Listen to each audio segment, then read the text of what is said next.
किया। संयुक्त राष्ट्र में ईरान के राजदूत ने नेतन्याहू की धमकी पर कड़ा एतराज जताते हुए इजरायल पर ही एक्शन की मांग कर डाली और साफ कह दिया कि इजरायल की धमकियों का ईरान मुंह तोड़ जवाब देगा। संयुक्त राष्ट्र में ईरान के राजदूत ने आरोप लगाया कि इजरायल उसे परमाणु हमले की धमकी देकर तनाव बढ़ाने की कोशिश कर रहा है। पिछले हफ्ते संयुक्त राष्ट्र महासभा में इजरायल के प्रधानमंत्री बेंजामिन नेतन्याहू ने ईरान को दुनिया के लिए बड़ा खतरा बताया था, जिस पर ईरान बुरी तरह भड़क गया और संयुक्त राष्ट्र को एक पत्र लिखकर इजरायल पर एक्शन लेने की मांग कर डाली। ऐसा इसलिए क्योंकि इजरायल और अमेरिका कई बार ईरान को हमले की धमकी दे चुके हैं। यही नहीं, नेतन्याहू तो यहाँ तक चेतावनी दे चुके हैं कि वो ईरान के परमाणु कार्यक्रम को खत्म करके ही दम लेंगे। इस बीच ईरान ने अपने दो दुश्मनों अमेरिका और इजरायल को नई टेंशन दे दी। सऊदी अरब के न्यूज चैनल अल अरबिया के मुताबिक अमेरिका और इजरायल से बढ़ती दुश्मनी के बीच ईरान ने एक सैटेलाइट को सफलतापूर्वक लॉन्च कर दिया। ईरान का यह कदम पश्चिमी देशों के साथ उसके तनाव को और बढ़ा सकता है। ऐसा इसलिए क्योंकि पश्चिमी देशों को इस बात की आशंका है कि ईरान स्पेस टेक्नोलॉजी का इस्तेमाल परमाणु हथियार बनाने में करेगा। न्यूज चैनल अल अरबिया के मुताबिक ईरान ने नूर 3 सैटेलाइट को धरती की सतह से 450 किलोमीटर ऊपर अंतरिक्ष की कक्षा में स्थापित किया। हालांकि ईरान ने यह नहीं बताया कि उस सैटेलाइट को कब लॉन्च किया गया। लेकिन ईरान के इस कदम से अमेरिका में भी हड़कंप मच गया।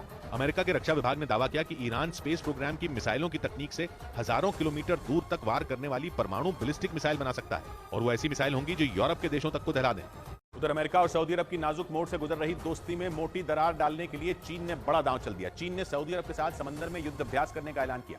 दोनों देशों की नौसेनाओं की ये एक्सरसाइज अगले महीने चीन में होगी और रक्षा विशेषज्ञों का मानना है कि उस सैन्य अभ्यास के जरिए चीन अपने दुश्मन अमेरिका और उसके पुराने साथी रहे सऊदी अरब के बीच दुश्मनी के बीज बोने में कोई कसर नहीं छोड़ने वाला। सऊदी अरब पश्चिम एशिया का बड़ा और ताकतवर देश है। वो दुनिया के बड़े तेल उत्पादकों में उससे दोस्ती की वजह से अमेरिका का पश्चिम एशिया में अच्छा खासा दखल रहा है। मगर बाइडेन जब से अमेरिका के राष्ट्रपति बने हैं तब से अमेरिका और सऊदी अरब के रिश्तों में खटास आई है। चीन इसी बात का फायदा उठाकर सऊदी अरब को अपने पाले में लाने की कोशिश में लगा है ताकि वो पश्चिम एशिया से अमेरिका को बेदखल कर सके और वहाँ अपनी पैठ बना सके। अपने इसी प्लान के तहत चीन ने इसी साल मार्च में सऊदी अरब की ईरान से दोस्ती करवाई थी। इस बीच अपने पड़ोस में पैर पसारते अमेरिका से डरकर चीन ने उसे धमकी दे डाली कि अगर उसने अपने सैन्य गठबंधनों का विस्तार किया तो चीन उसका जमकर विरोध करेगा। चीन को इस बात का डर है कि कहीं अमेरिका हिंद और प्रशांत महासागर के इलाके में दूसरा नेटो न खड़ा कर दे, क्योंकि हिंद प्रशांत महासागर के इलाके में अमेरिका बहुत ही तेजी से चीन को घेरने के लिए जाल बिछाता जा रहा है। चीन के पूर्व में ताइवान अमेरिका की टीम में है। चीन के दक्षिण में फिलीपींस भी अमेरिका का साथी है, बल्कि वो तो अमेरिका को अपने मिलिट्री बेसों पर एंट्री भी दे चुका है। इसी इलाके में ऑस्ट्रेलिया भी चीन का नया दुश्मन बना है और वो भी अमेरिका के साथ खड़ा है। बचे जापान और दक्षिण कोरिया तो वो भी अमेरिका के पुराने दोस्त हैं। इसलिए चीन के मन में खौफ घर कर गया है कि कहीं अमेरिका हिंद और प्रशांत महासागर के इलाके में भी नेटो जैसा सैन्य गठबंधन न बना ले। यही वजह रही कि चीन ने धमकी दी कि वो सैन्य गठबंधनों के विस्तार का विरोध करेगा। उधर अपनी कंपनियों और कुछ नागरिकों पर अमेरिका के प्रतिबंध लगाने पर चीन भड़क गया। अमेरिका ने पिछले हफ्ते ईरान को ड्रोन और मिलिट्री एयरक्राफ्ट बनाने में मदद करने के आरोप में चीन के खिलाफ यह कदम उठाया था, जिसे चीन ने अपने नागरिकों और कंपनियों का दमन बताया और अमेरिका को चेतावनी दी कि वो अपना फैसला वापस ले। ईरान के ड्रोन यूक्रेन की जंग में रूस की बहुत बड़ी ताकत है, लेकिन वो कहता है कि उसने यूक्रेन से लड़ने के लिए रूस को अपने ड्रोन नहीं दिए। पर अमेरिका को ईरान की बात पर विश्वास नहीं, इसलिए पिछले हफ्ते अमेरिका ने न सिर्फ ईरान पर एक्शन लिया बल्कि उसकी मदद करने के आरोप में चीन, तुर्की और रूस पर भी प्रतिबंध लगा दिए। इसी बात पर चीन ने अमेरिका को धमकी दे डाली। अमेरिका में शटडाउन से बचने के लिए राष्ट्रपति बाइडेन विपक्षी सांसदों के आगे गिड़गिड़ाने लगे, क्योंकि अगर रिपब्लिकन पार्टी के सांसद नहीं माने तो अमेरिकी संसद से सरकार के लिए फंड जारी नहीं होगा। मतलब ये कि सुपर पावर कहलाने वाले अमेरिका के घुटनों पर आने की नौबत है, जिसके लिए वहां के राष्ट्रपति विपक्ष के सामने मिन्नतें कर रहे हैं। और अमेरिका में 1 अक्टूबर से शटडाउन हो जाएगा, लेकिन इससे पहले बाइडेन रिपब्लिकन पार्टी के सांसदों को मनाने की कोशिश करेंगे, लेकिन वो मान जाएं इसका चांस कम नजर आया, जिसकी वजह से नौबत यह आ गई कि बाइडेन को विपक्षी सांसदों के आगे गिड़गिड़ाना पड़ा। So the American people need our Republican friends in the House of Representatives to do their job.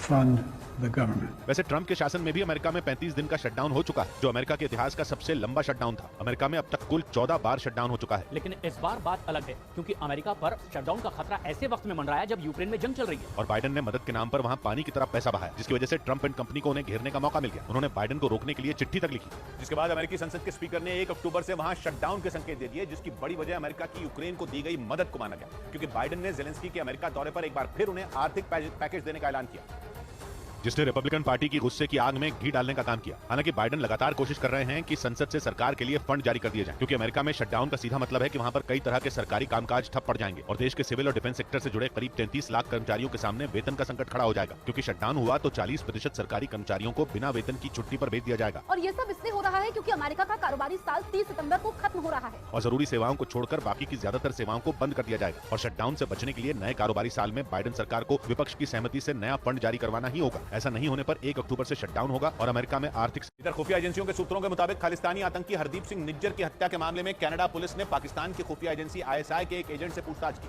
सूत्र बताते हैं कि आईएसआई के जिस एजेंट से पूछताछ हुई उसका नाम राहत राव है, जिससे करीब 2 घंटे तक आतंकी निज्जर की हत्या के मामले में पूछताछ की गई। खुफिया सूत्रों के मुताबिक कनाडा में ड्रग्स कारोबार को कंट्रोल करने के लिए निज्जर की हत्या किए जाने की आशंका जताई जा रही है। सूत्रों का यह भी दावा है कि निज्जर को रास्ते से हटाने के लिए खालिस्तानी आतंकी गुरपतवंत सिंह पन्नू के साथ मिलकर ISI के 2 एजेंट राहत राव और तारिक किरयानी ने जाल बिछाया था। जबकि कुछ रोज पहले ये भी खबर सामने आई थी कि निज्जर की हत्या के पीछे ISI हो सकती है। खुफिया सूत्र ये भी बताते हैं कि कनाडा में रह रहे राहत राव और तारिक किरयानी भारत के खिलाफ माहौल